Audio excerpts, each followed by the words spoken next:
Hello friends, तर हा vlog आहे ॲनिव्हर्सरीच्या दिवशीचा. तर सेलिब्रेशन काय करणार, आम्ही तर तिघंच होतो. मग आम्ही चाललो होतो हॉटेलमध्ये जेवायला.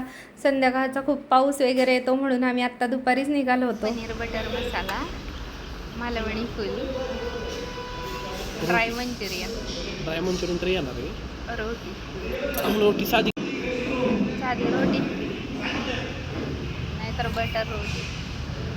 पहिली बटर घेऊ. तर अशी आम्ही हॉटेलमध्ये ऑर्डर दिली. माझी प्युअर व्हेजची आणि आहोंनी नॉनव्हेज घेतलेलं होतं. मग आमची जेवणाची पण ऑर्डर आलेली होती. नंतर आम्ही जिरा राईस वगैरे घेतला होता, पण मला काही त्याचा व्हिडिओ काढता आला नाही कारण का दुर्वा माझ्या मांडीत झोपलेली होती. तर नेहमी आमचं असं होतं, दुर्वा माझ्या मांडीत झोपून जाते आणि जेवण झाल्यावरच उठते. आत्ता पण बघा जेवण झालं की उठलेली आहे. आणि मग रात्री आम्ही हा केक आणलेला होता. केक कापल्यानंतर आम्ही सकाळचं जे राहिलेलं होतं ते पार्सल केलेलं जेवण जेवलं आणि जो ट्रेंड चालू होता पाण्याचा तो ट्राय करून बघितला. तर अशी ॲनिव्हर्सरी सेलिब्रेट केली. व्लॉग आवडला तर लाईक नक्की करा.